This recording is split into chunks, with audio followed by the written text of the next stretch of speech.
All right, guys, I feel like the proof is in the pudding. And so I just wanted to show you when I talk about how easy stuff comes out of these pans.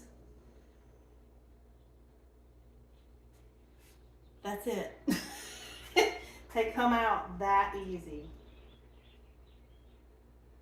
And these look a little light. They're fully cooked, and it's because I used the einkorn flour. The einkorn flour it's more of a creamy kind of texture to it. It's an all-purpose einkorn. They also make a whole wheat.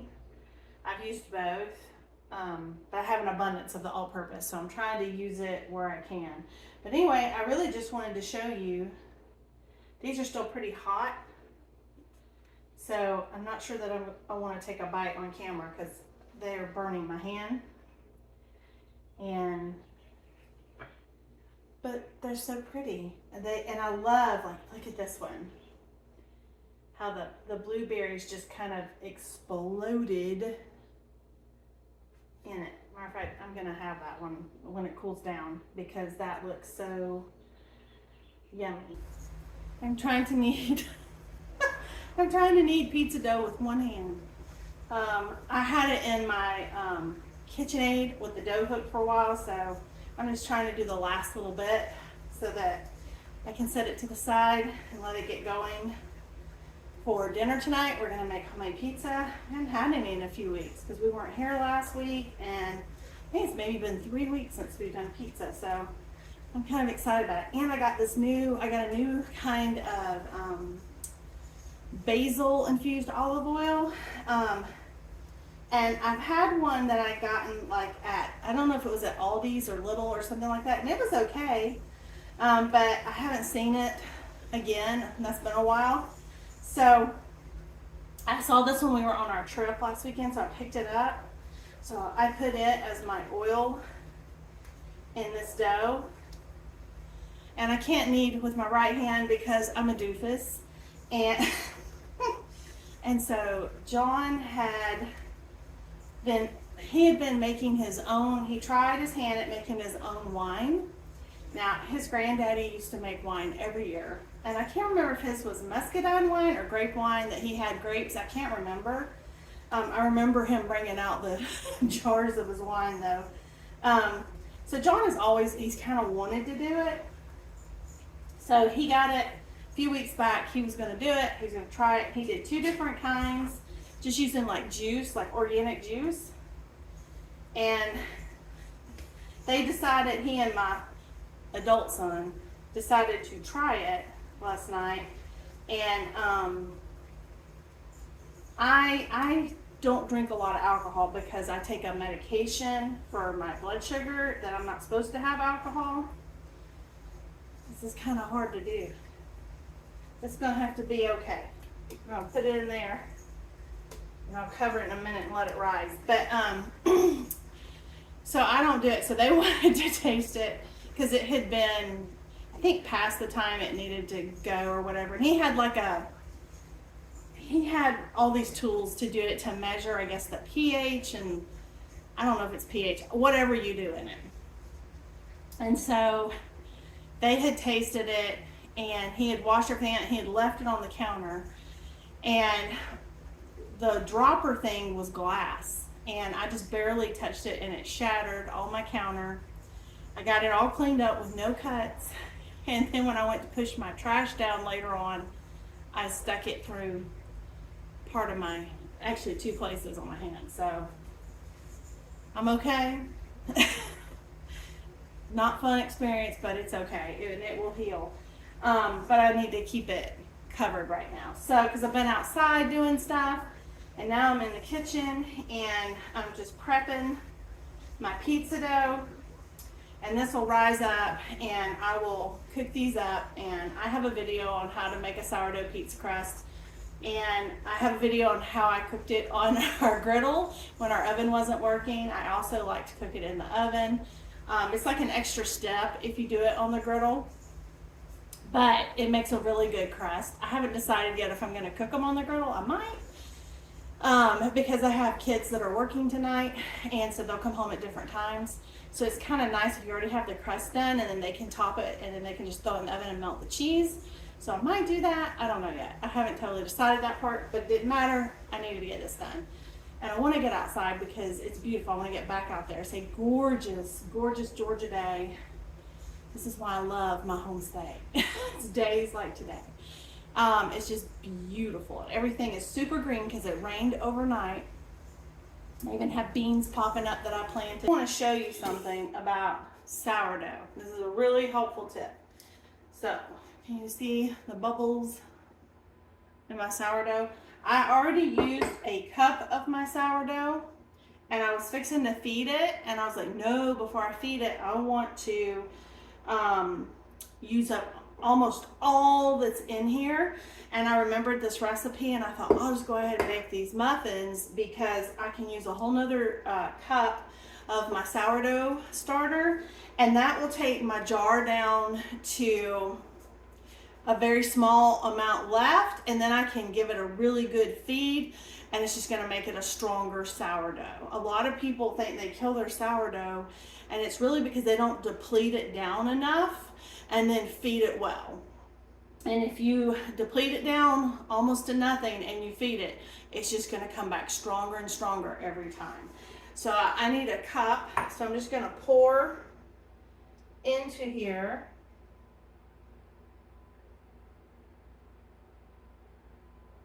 And I actually did a master class on sourdough with Melissa Norris back, I think it was in 2020. It might have been 2021, but I think it was no, it had to have been in 2020 because that's when I started my sourdough. Well, I took the class and then I started it in December of that year, during our Christmas break from school.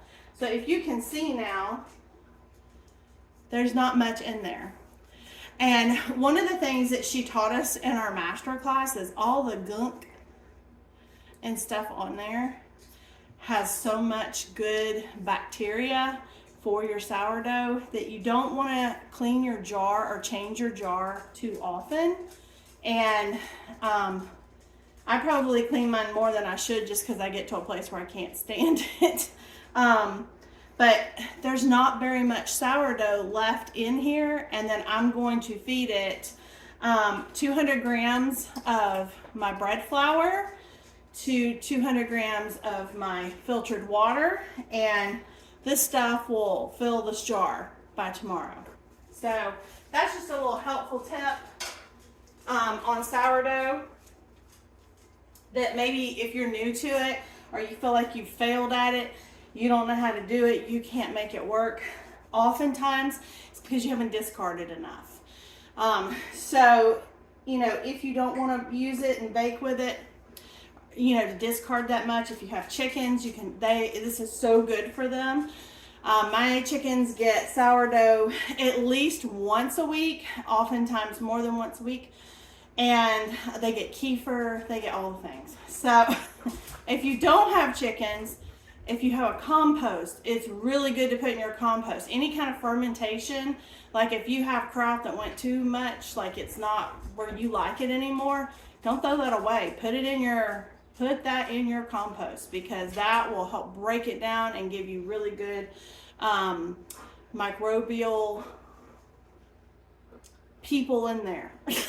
Anyway, it will give you very good microbial organisms in that compost, which will help break it down quicker and make it ready for use in your garden and things like that. So I wanted to give you that helpful tip. The recipe calls for 1 cup of whole wheat flour or all-purpose flour, freshly milled flour, whatever you have, 3/4 of a teaspoon of baking soda, 1/4 of a teaspoon of salt, 1 1/4 cup of fresh blueberries, 1 cup of sourdough discard, 1 large egg, 3 tablespoons of coconut oil or melted butter, 1/4 of a cup of real maple syrup, and 1 teaspoon of vanilla.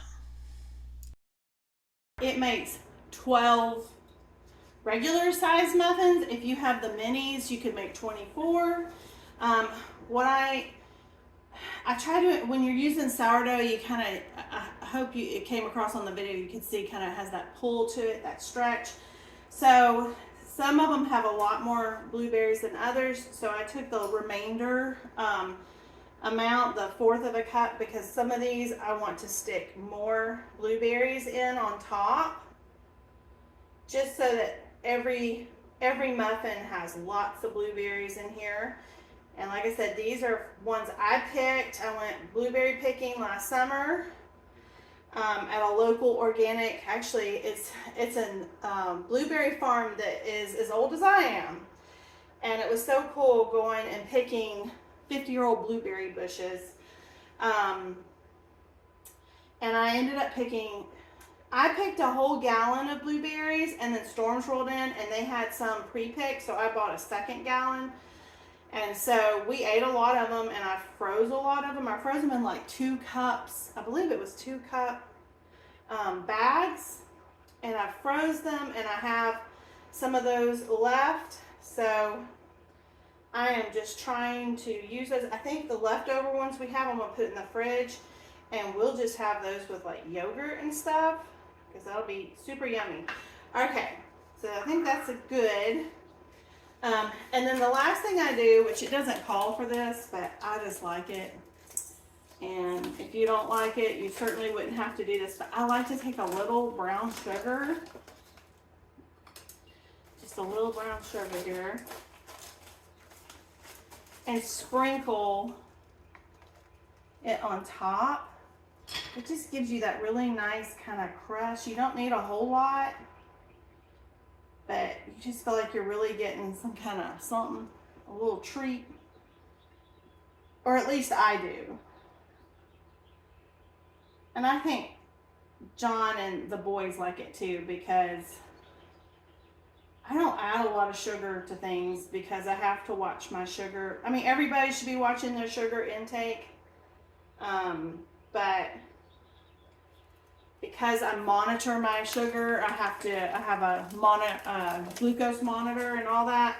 I am very aware what triggers I have and don't have. So I just try to not, plus I try not to add too much. And the reason I like using the brown sugar is because it's got that molasses in it. Molasses is so good for your gut. The blackstrap molasses is really good for your gut. And I would wonder, I don't know, but I would wonder if that's true with sorghum syrup or not. I don't know if it has the same properties or not, but because we do like to we usually get 1 bottle a year of sorghum syrup from a local farm that's a county over. They make it like the old-fashioned way, and it's very labor intensive is what I've heard. And so we usually get 1 bottle, and that lasts us. So that's it. So you're going to take these and you're going to put these in a 350-degree oven for 20 minutes. That's how easy it was to put together. And they are absolutely delicious. A lot of people may think maple syrup, why would you put maple syrup? You can also use honey if you're an agave nectar kind of person. But maple syrup actually has really good properties as well for your gut.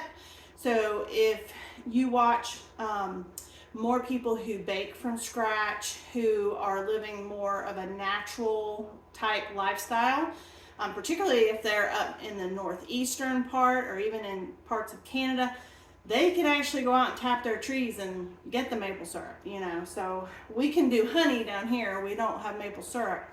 But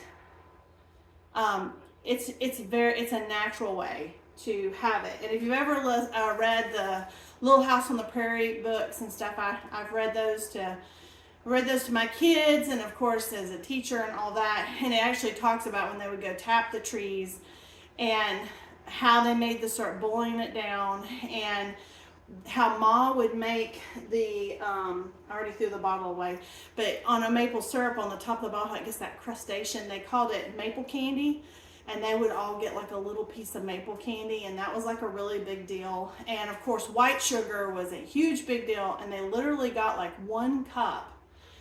If I remember right in the book, it's like 1 cup at Christmas. So just imagine 1 cup for the whole year of white sugar. That's just, it's amazing. Also, I think in the books, I think if I remember right, in the books, it even talks about like eggs and how Ma could get more for her white eggs than she could for her brown eggs because people thought white eggs were supposed to be better. They're all the same. And of course, nowadays people pay more for brown eggs. So it's pretty funny. It kind of comes full circle. But anyway, I will insert a picture how these look when they come out. And I hope that you found value in this. I hope it might encourage you to try making your own muffins. You could probably do this as a loaf as well if you just wanted to do like a blueberry loaf instead of muffins. Some people don't like muffin tins. I will tell you, I understand that because the stickage of muffins is just horrid until I got USA pans. I can put a link in the description for the USA pans. I did not buy mine off of Amazon. I actually got these from the bread bakers. But it's a similar price. I love USA pans. They're made in America, and they really are non-stick. And I did spray mine with some coconut oil, just out of habit, but I've done many times where I haven't, and nothing sticks. This stuff is amazing, and it's worth the investment. I've had this pan now for probably getting close to 10 years, and it still looks almost brand new. I got my mini one, I got a couple years back, maybe 3 years ago. And, but I also, my big sheet pans that I bought when we redid the kitchen because I had a bigger oven, I went ahead and invested in the big half sheet pans. I couldn't have that before with my old oven. And of course I got USA pans for that. Now those size they actually sell at Costco, and they actually are cheaper at Costco, but they don't have this kind of stuff at Costco. So this you either have to go to a specialty like kitchen wares type shop, like a bread baker's. I know there's a couple of mercantiles in my area that sell USA pans. I know the one in the Marietta Square does. The Keeping Room, they sell it. But they also have it on Amazon. The price is pretty much, I think it's the same. It may even be a little cheaper. I'm not 100% on that, but I will link it in the description if it's something that you're interested in, because I love to do muffins. They're just grab and go. They're so easy, and as long as you know they're not going to stick, and these are healthy muffins. They, you could totally have done this if you wanted to mill your wheat. If that's something that you do, you could totally do that. I just did it with some einkorn flour because I used my milled wheat to make pizza dough. So, so anyway, and I'll also put that in the cards, the pizza dough recipe. I'll put that in the cards for you if that interests you. And I just want to encourage you, if you're thinking about trying a sourdough, I 1000% recommend going with like a Cultures for Health. You can get that on Amazon. You can also get it from them direct. I'll put links in the description. I'm not affiliated with Cultures for Health. I just think they have fantastic products and super duper easy. So you can have a sourdough going in no time. And even if you don't want to use it all the time, when you don't use it, you just store it in your refrigerator and bring it back out when you're ready to use it, discard and feed and go again, repeat. It's that easy. So anyway, I hope you found value in this. If you did, I'd love a thumbs up. If you're new here and you haven't subscribed, or maybe you keep finding yourself back here, we'd love for you to subscribe to our channel. Helps us grow on our platforms. If you know someone who has gotten into sourdough and you think they might love this recipe, we'd appreciate it if you'd share our video. And with that, I thank you so much. I am ready to get these in the oven and get back out to my garden, and I will see you next time.